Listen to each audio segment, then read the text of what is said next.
Hi. As we come to this stage, we are in lockdown. Many of you might be quite happy that you've got in the garden, it's looking better than it has before, and there's some things that are really going quite well. But actually, as I look around and hear people talking, many people are disappointed. That project you thought you'd have the energy to do, you just can't find the energy to do.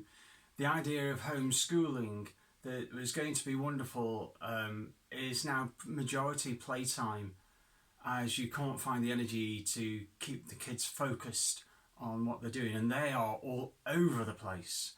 Or that you just can't find the motivation to get up and get going, and you're spending far too long watching Netflix, Disney Plus, daytime TV, and just everything isn't feeling quite right. And of course you feel like this.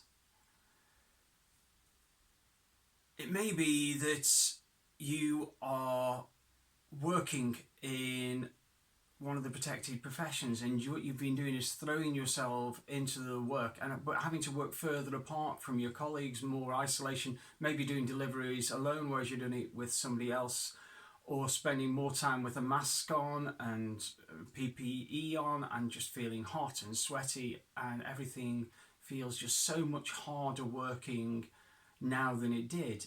And of course you feel like this. Before I was a vicar, I was a psychiatric nurse. Now, it was 20 years ago, but one of the things I looked up at that time was where they thought depression came from.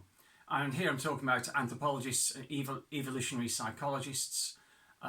Where does the ability to feel depressed actually come from? And it seems to be deep within us. And the thought and the narrative that anthropologists put to it is that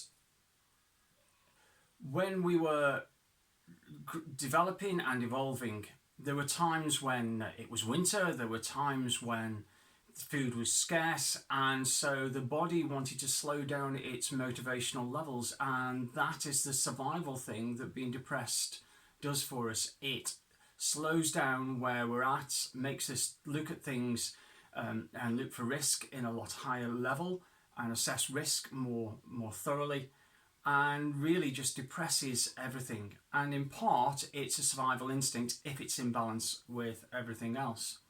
And this would also be a narrative that would help us to see where this is for us as a trauma. It's changed where we are. It's changed our understanding of the risk that's around us. It's changed our energy levels. And we're going through trauma reactions. We're going through loss reactions. And so, of course, you feel like this. And if we look also in the biblical narrative, we find that there was a gentleman called Elijah, and he was working alone, working really hard for God. He won a great victory, but actually came to the end of himself and was absolutely exhausted, went off into the desert and just wanted to lie down and die. It says an angel came to him and fed him, and then fed him again, and then listened to his complaint that he was exhausted, he was the only one left, he just wanted to die. He then encourages him to get moving again in gentle ways, to go and meet with God. He goes up to Mount Horeb, and there's earthquakes and wind, and God isn't in all that, but God's in the quiet at the end, and God asks him what's up.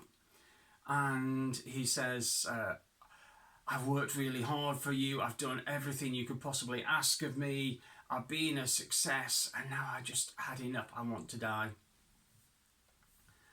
And God then starts to not only to listen to him, but to talk to him, to point out that he's not alone, that there's still things to do, and that he still has a purpose and a value in the world. But it starts off by feeding him, by getting him going and listening before it gets to speaking and challenging. Because in these sort of situations, of course, you feel like this. And so at this stage in it all, what I would first of all say is be gentle with yourself. Whatever you're feeling, whatever situation, how it's caused, whatever's triggered these things deep in your psychology, whether it's not sleeping at night, whether it's anxiety as you're out, whether it's not having the energy for homeschooling or for your work or for the projects you're trying to get done. Be gentle with yourself. Of course you feel like this. But then also extend that to others and be gentle to them. Of course they feel like this too, whatever this is for them. And next, find somebody to talk to. Find somebody who can listen to you. And finally, maybe even try prayer and meditation.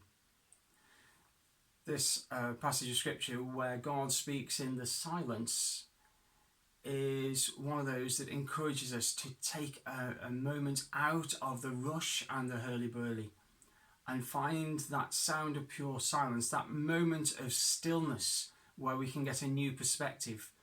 For Elijah, it was realizing he's not alone, that there's still stuff that can be done. It's not a hopeless situation.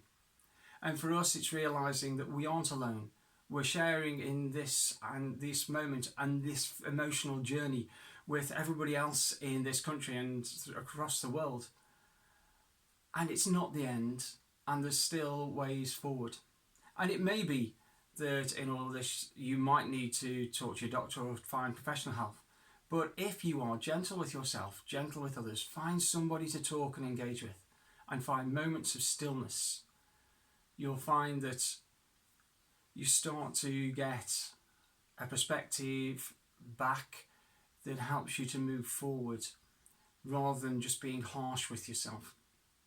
And certainly that's the lessons that I think I'm learning and reflecting on as I'm journeying through, and I hope it's helpful for you too. So of course you feel like this, but we can journey forward together.